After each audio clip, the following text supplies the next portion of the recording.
Today on Getting Real with the Housewives, Cohen finally responds to the allegations made against him. Plus, Bethenny Frankel splits from her fiancé, Jen's fiancé Ryan is in some serious legal trouble, and Kathy Hilton cries over Kyle and Mauricio. Plus, Teresa Giudice is besties with Taylor Swift, but what does the future look like with Melissa Gorga? Well, Dolores Catania breaks it all down. There was always, like, on the best of days, there was this thing between them that just never connected. We got that plus so much more in today's Getting Real with the Housewives. Hey everyone, and welcome to Getting Real with the Housewives. I'm Christina, and lots of big news to get to as always. But before we do, see what we had to say about last week's show. Tracy said, tired of hearing about Kyle. She doesn't give out her information, only other housewives. Lots of people still commenting about that, but maybe next season, if she's back, she'll give us a little bit more. Another user said, am I the only one that stopped watching because of the endless fights on New Jersey? Maybe. I mean, I'm still a big fan. I love it. I love Jersey. I'm so happy it's back. We were in some serious Housewives drought, but it's back, and I'm enjoying it. All right, well, let's get to our news. And Andy Cohen is offering his thoughts on how the Real Housewives franchise has changed over the years and how he feels about Bethenny Frankel and Leah McSweeney's claims about the network. So we had a big profile in The Hollywood Reporter, and we actually learned a lot from this. So kicking it off, we learned that where he stands with like all these disgraced housewives, you know, Bethenny Frankel, Leah McSweeney, he said, I think most people involved with these shows have been very grateful for the platform, but there will always be a few with complaints. But I have no regrets about the way I've handled anything. I think everything that happens in your life informs the next thing that happens in your life. That's the way I look at all of this. I know what the truth is, and I know how I've conducted myself, and I walk tall every day on that. You know, it's surprising. Him and Bethenny, I mean, not surprising at this point, but him and Bethenny were very close. I mean, she was one of the OG housewives. I mean, but now, you know, with this reality reckoning, he said that, you know, these are people that volunteer to kind of put their lives out there, and, you know, they get paid by other sponsorships and things like that. They do get paid for their season of the show, but I mean, you know, he kind of laid it all out there. And in regards to sobriety and Bravo, he couldn't speak about the actual lawsuits that are there against him, but he did say that he did talk about the relationship between Bravo and alcohol. Now, he didn't name Leah, but the comments seem to be directed towards her claims. He said, no one is secretly hiding liquor bottles on set. That's ridiculous. We've been very supportive of people's sobriety. He also made it clear that with some of the colorful characters in the Real Housewives franchise, they don't need liquor to gin up drama among the women. He said, have you seen Ramona Singer on a random Tuesday at 1 p.m.? Have you ever run into Lisa Rinna at noon? Lisa Rinna does not need a glass of rosé in order to tell you exactly how she was feeling. Margaret Josephs only drinks Diet Coke, and she is a truth cannon wherever she goes. I don't think Teresa Giudice would say that it was the red wine that caused her to flip that table. We start filming the reunions at 6 a.m. for God's sake. I mean, he makes a good point. I mean, there's a lot of people. We had Luann sit on this couch and said that he supported her sobriety. So a lot of people have come to Andy's defense, so we'll have to wait and see how these lawsuits develop. Another hot button topic, and I know everybody still comments about this, is will Tori Spelling be on The Real Housewives of Beverly Hills? She has been making a case to join the show in recent years. I mean, just recently she said it. She wondered if she wasn't on the show because she's broke. One of my favorite things. For his part, he told that it's nothing personal against Tori. He actually said Tori Spelling has made a lot of noise about wanting to be on the show. She definitely brings great drama, but we've never really had a serious conversation about her for some reason. I actually have mixed feelings about having stars on the show. When Lisa Rinna was trying out for season 1 of Beverly Hills, I was very much against the idea, like she's already a celebrity, but then she came and it made perfect sense. Yeah, I feel like it just has to make perfect sense with the cast and whether or not she would feel organic in the situation. I'm not really, I mean, she said that she has relationships with these people, but I don't know. I don't know if I see it. I don't know if I see it. Let me know in the comments if you do. All right, Bethenny Frankel and Paul Vernon have broken up after 7 years of dating. Us Weekly exclusively revealed this week. A mutual friend of the couple confirmed to us that it just wasn't going to work between the pair, who split 2 months ago. They added they are so different. He's an under-the-radar kind of guy. Now, she sparked confusion about her relationship status by selectively wearing her engagement ring in social media videos in recent weeks. A source noted that she still has the ring, but inquiring minds around them are all asking why she still still has it. They began dating in October of 2018 after meeting on a dating app. I honestly forgot that she was engaged, but this is, big news. I mean, she's been with him for a long time, but they have kept this relationship very much under the radar. I mean, maybe he wasn't really comfortable with the limelight and things like that.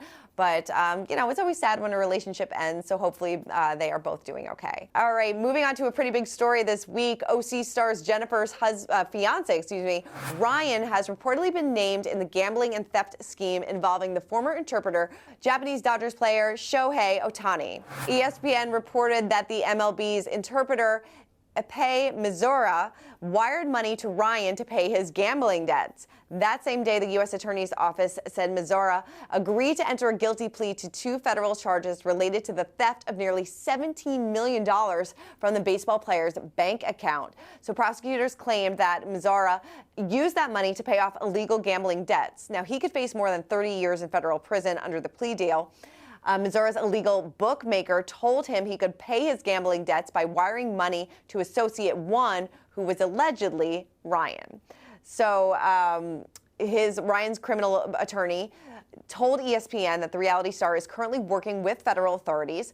They also claimed via sources that Ryan would receive immunity in return for his testimony. So ESPN identified the alleged illegal bookmaker as Matthew Boyer, who reportedly spent Mizzora's payments in marker accounts at casinos with Ryan. So after depositing payments, the men would then allegedly withdraw the chips, gamble with them, and cash out if they won. All right, well, it seems like Ryan's going to be in a lot of trouble. Yes, he will probably, if he testifies, maybe he'll get some immunity.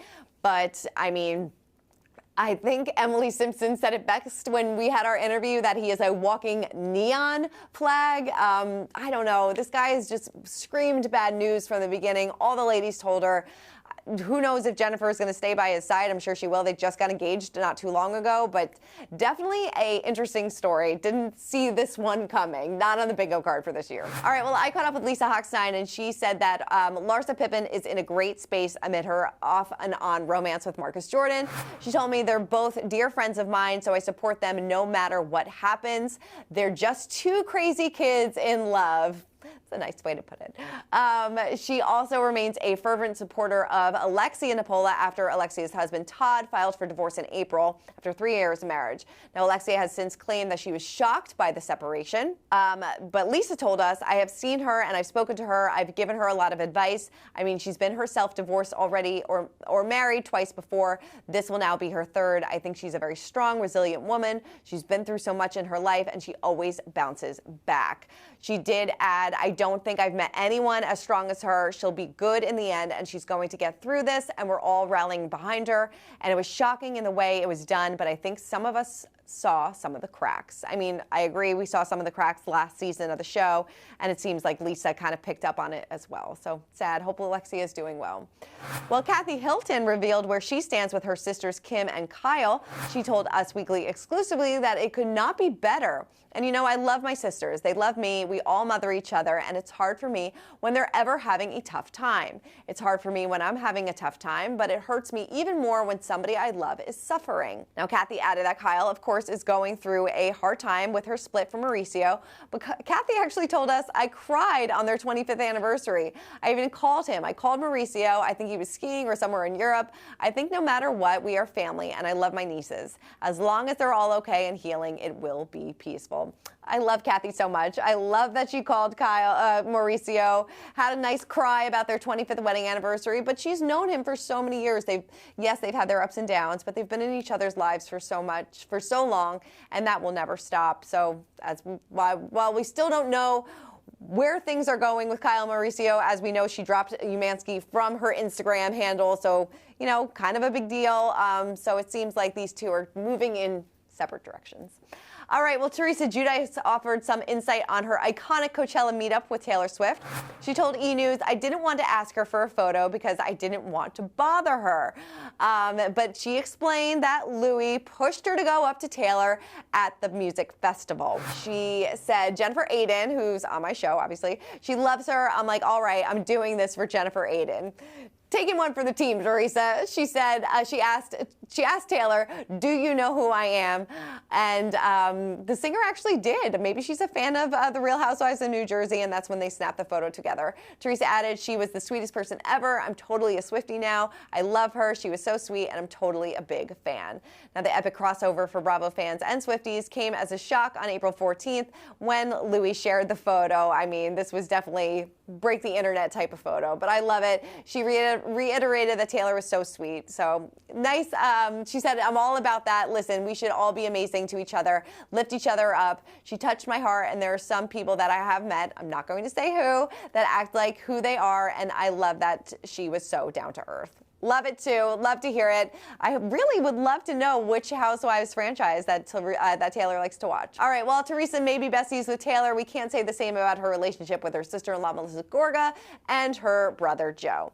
Now here's more from our chat with Dolores Catania, where she explains that there probably is no path forward for the family. Take a look. You know, it seems like with Teresa and Melissa, did you feel like every time that they were in a room together, like you could cut the tension with the knife, or was it they were so for separate? years there was almost this anticipation of always something that can happen, and there was always, like, on the best of days, there was this thing between them that just never connected. Yeah, definitely. On the best of days. So at our age, there's less patience to try to force things, and when you do, when things become toxic and volatile and just make you unhappy to think about making those relationships, it's not worth it. No. Why is it worth it? Right. Is it now almost easier to be in a room with them together because there's no Yes. expectations? You know what? Yes. Yeah. Yeah. Interesting. Does it get to a head between the two of them, or do they have no communication whatsoever this season? Oh, it gets to a head. Oh, okay. It does Like get you to- never saw, like, Okay. not like you never saw. We've seen a lot. We've seen a lot. But We've this is- seen a lot. But this is maybe top 3. It would be hard to, Yeah. It would be hard to be surprised with the fights. Like, you know, the difference of friendships, that'll always surprise me because I'm so loyal to the end. Right. Do you think that there's a way back for Joe and Teresa? No. No. Still no. Yeah. No. No. Sad. It's very Right, 'cause sad you've known because them for so long. growing up, Teresa loved her brother. I love my brother more than anything in the world. And she was the same way with her brother. And I cannot even imagine or fathom not speaking to my brother every day, much less like to have this deep hatred for him. Sure. And to still be in the same room together and like filming together and doing kind of going about your business and pretending that they're not there. It's got to be a weird thing. It is a weird thing because you both came from the same parents, and it meant a lot for those parents that you stay together. Yeah. You have more than one kid for a reason, not because it's cheap. Sure, right. Yes. Not because it's easy. Yeah. All right, wrapping up with our social spotlight of the week, and Andy Cohen stepped out at the Met Gala with his date, Sarah Jessica Parker. He posted this really fun behind-the-scenes videos of what it was like walking to the Met, being in the car at the Met. They're, standing up in the Sprinter van, and I love their friendship. It's so fun. They looked so wonderful together, and it seemed like they had a really good time, and it was fun for us to watch.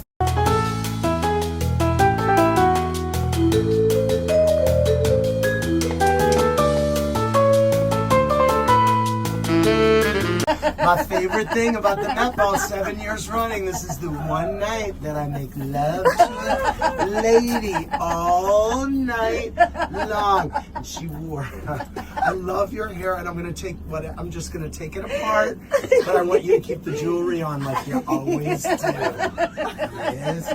And just like that. That's right. All right, well, that is it for this week's episode of Getting Real with the Housewives. Keep commenting, keep subscribing, and we'll see you soon.